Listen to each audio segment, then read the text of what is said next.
जय श्री राम। आज हमारे पास एक रिपेयर होने के लिए मशीन आई हुई है जो कि स्ट्रेंजर का PVT 501।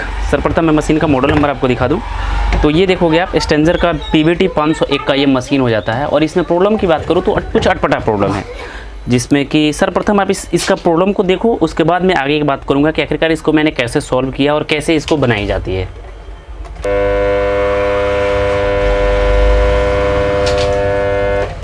प्रॉपर रूप से जैसे आपने देखा मशीन में जैसे ही सप्लाई दी जा रही है तो उस टाइम में एक अलग तरह की आवाज़ें आने लगती है, यानी कि आवाज़ें आने लगती है।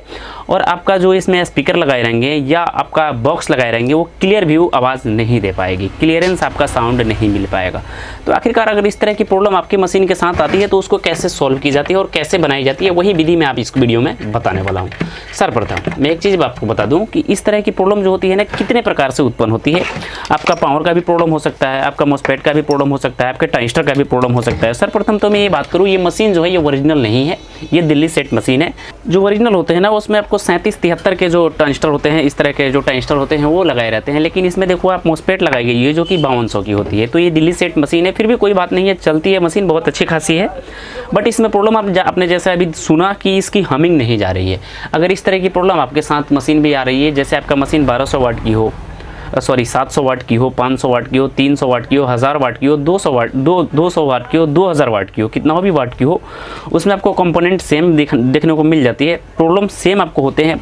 मतलब ये होती है आपकी वाट चेंज होने पे उसके मतलब ट्रांसफार्मर और मॉसफेट की जो कैपेसिटी होती है उसको चेंज कर दी जाती है, बढ़ा दी जाती है।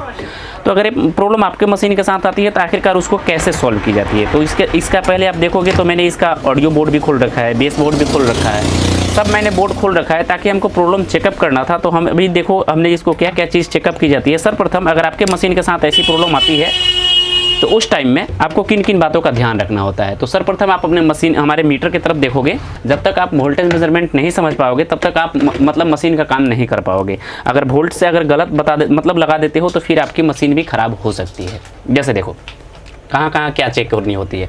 मशीन में अभी हमने सप्लाई दे रखी है, मशीन हमारी चालू हो गई है। तो चलिए मैं बताता हूँ कि आपको आखिरकार मशीन में कहाँ कितनी वोल्ट होनी चाहिए। तो 45 वोल्ट जैसे मैंने आपको बोल रहा था, 40 वोल्ट से ऊपर तो अभी हमारी लाइट आ चुकी है। तो इसे देख सकते हो आपको 40 वोल्ट से ऊपर हमारी हो चुकी है। फिर यहाँ पे उसका हाफ होना चाहिए था जो कि हाफ है। तो इस सिचुएशन में आप सर्वप्रथम जैसे मैंने आपको बताया, यहाँ पे देखो तो ये प्लस पॉइंट हमारी 42 वोल्ट है और यहाँ पे देखो तो हमारी माइनस वोल्ट भी 42 वोल्ट होनी चाहिए, जो कि हमारी नहीं हो रही है। माइनस में भी 42 होनी चाहिए, प्लस में भी 42 होनी चाहिए, जो कि हमारी मेन रेक्टिफायर पे नहीं हो रहा। तो हम अब टेस्ट करेंगे इसका मेन कैपेसिटर का पॉइंट, क्योंकि हमारी जो ऑडियो बफरिंग हो रही है ना वो आपका मेन बोर्ड से भी हो रहा है। ताकि हमने इसमें बहुत सारे परेशान होकर के मैंने इसका ट्रांजिस्टर भी मैंने बेस बोर्ड का चेंज किया, मेन बोर्ड का चेंज किया, उसके बाद में प्रीसेट का भी टेस्ट किया। हो सकता है इस तरह की ज़्यादातर प्रॉब्लम आपका प्रीसेट से भी आता है, लेकिन ऐसा प्रॉब्लम आपका मेन कैपेसिटर से भी आता है। तो हम अब क्या करेंगे, इसके मेन कैपेसिटर की जो पॉइंट होती है उसको हम ओपन करते हैं। उसके बाद में आपको मैं आगे दिखाता हूँ कि आखिरकार इसकी एक्चुअल प्रॉब्लम क्या है। सो मेरे भाई जैसे कि मैं आपको दिखाने का कोशिश करूं कि हमने मशीन को ओपन किया, उस कैपेसिटर को हमने ओपन किया तो ये हमको एक लेग वाली जो इसकी एक कैपेसिटर होती है, इसकी एक लेग हमको डिसोल्ड मिली।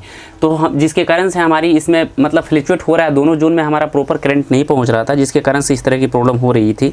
तो हम क्या करेंगे अब इसको मतलब सर्वप्रथम तो हम कैपेसिटर को बाहर लेंगे, जिससे हम आपको स्पष्ट रूप से दिखा सकते हैं कि हाँ इस तरह की प्रॉब्लम आपके कैपेसिटर से भी आ सकती है।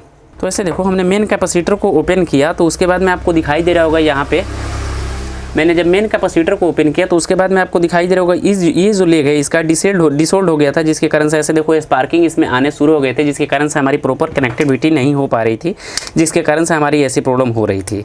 तो अब हम क्या करेंगे, इसको ऐसे देखो सफाई कर लेंगे पूरा बेटर रूप से, और उसके बाद में हम इसको इसमें से कनेक्ट करेंगे और फिर से देखेंगे कि क्या हमारी रिजल्ट वही है या फिर चेंज हुई है। तो हमने इसको साफ़ कर लिया हुआ है। अब मैं इसको इसमें कनेक्ट करता हूँ और देखता हूँ कि क्या रिजल्ट आती है हमारी। तो देखो मेरे भाई मैंने इसका कनेक्शन कर लिया हुआ है अच्छे तरीके से। अब मैं इसको पूर्णतः सेव कर लेना है। अगर आपके मशीन के साथ में ऐसी होती है तो मैं इसके आगे भी एक आपको टिप्स देने वाला हूं, जिससे आप अगर हमिंग की प्रॉब्लम आती है तो उसको सॉल्व कर सकते हो। फिलहाल मैं इसको अच्छे तरीके से कस लूँगा, उसके बाद में पूर्णतः इसको मतलब फंसाने के बाद में हम एक बार टेस्ट करते हैं कि हाँ हमारी प्रॉब्लम सॉल्व हो गई है या वही है। सो मेरे भाई मैंने मशीन में इसको पूरा सेटअप कर लिया हुआ है। अब मैं इसको देता हूँ सप्लाई, और सप्लाई देने के बाद में अब मैंने मशीन को चालू कर लिया हुआ है। देखो हमारी मशीन ऑन भी हो चुकी है, ऐसे दिखाई दे रहा होगा आपको, ऑन भी हमारी मशीन हो चुकी है। लेकिन कोई भी इसमें से हमारी ऑडियो और बफरिंग से आवाज़ नहीं आ रहे हैं बगल से, जो कि पहले आती थी। अब हमारी कोई भी आवाज़ नहीं आ रही है। जैसे ऐसे देखो तो हमारी अभी प्रॉपर रूप से मशीन काम कर रहे हैं। थोड़ा सा मैं वोल्ट के बारे में फिर से बात कर लूँ आपसे, तो अभी देखना हमारी वोल्ट कितनी बन रही है और कहाँ पर कितनी बननी चाहिए था। यहाँ पर देखो तो यहाँ पर आपका 35 वोल्ट अभी सीरीज़ में चल रहा है, इसलिए बन रहे हैं। थोड़ा सा इसको अब डायरेक्ट लाइट में देते हैं, तो उसके बाद अब देखना आप वोल्ट हमारी यहाँ पे देख रहे हो आप 48 वोल्ट। फिर से यहाँ पे भी देखोगे तो सेम आपका वोल्ट वहीं बनना चाहिए था, और यहाँ पे देखोगे तो आपको सेम वोल्ट वहीं बनेगा, और यहाँ पे भी आपको वोल्ट नहीं बनते, यहाँ पे आपको ड्राइव वोल्ट आते हैं, ये भी आपका ड्राइव वोल्ट होता है। तो आपका प्रॉपर वोल्ट हमारा प्रॉपर रूप से काम कर रहा है। अब देखते हैं हम इसको, मतलब अभी तो हमारी पहले जैसे ही सप्लाई दे रहे थे तो उस टाइम में एक हमिंग की आवाज़ें आने लगती थी, लेकिन अब हमिंग की आवाज़ हमारी कहीं से नहीं आ रही है। तो हम क्या करेंगे, अब इसको पूर्ण रूप से सेटअप कर लेंगे। उसके बाद में जो मतलब स्पीकर को कनेक्ट करके मैं आपको गाने बजा करके सुनाऊंगा। हालांकि हमने स्पीकर ऐसे देखो साउंड साइड से कनेक्टिविटी कर रखा है। मैं फिर से इसको पूरे जो भी इसके टर्म कंडीशन है पूरे फाइनल, मतलब ये बोर्ड वगैरह सब कुछ कस लेते हैं। उसके बाद में गाने को प्ले करते हैं और देखते हैं इसका कंडीशन क्या है। सो मेरे भाई मैंने मशीन को पूर्णतः कस लिया हुआ है, जैसे पूरा फुल फाइनल मशीन हमारी हो चुकी है, स्ट्रेंजर की मशीन तैयार हो चुकी है। अब मैं इसमें देता हूँ सप्लाई। जैसे ये देखो सप्लाई हमने दे रखा है, फैन हमारी चालू हो चुकी है, बट हमारा कोई भी नॉइस जो पहले आ रहा था बैकग्राउंड से वो नहीं आ रहे हैं। जैसे आपने पहले सुना नॉइस आ रही थी वो नहीं आ रहे हैं। हमारी सप्लाई आगे की चालू हो चुकी है। अब हम गाने को प्ले करते हैं और देखते हैं कि हमारी क्या रिस्पॉन्सिबिलिटी मिलती है। सो मेरे भाई सुनना, हमारी अब सॉन्ग चालू हो रही है।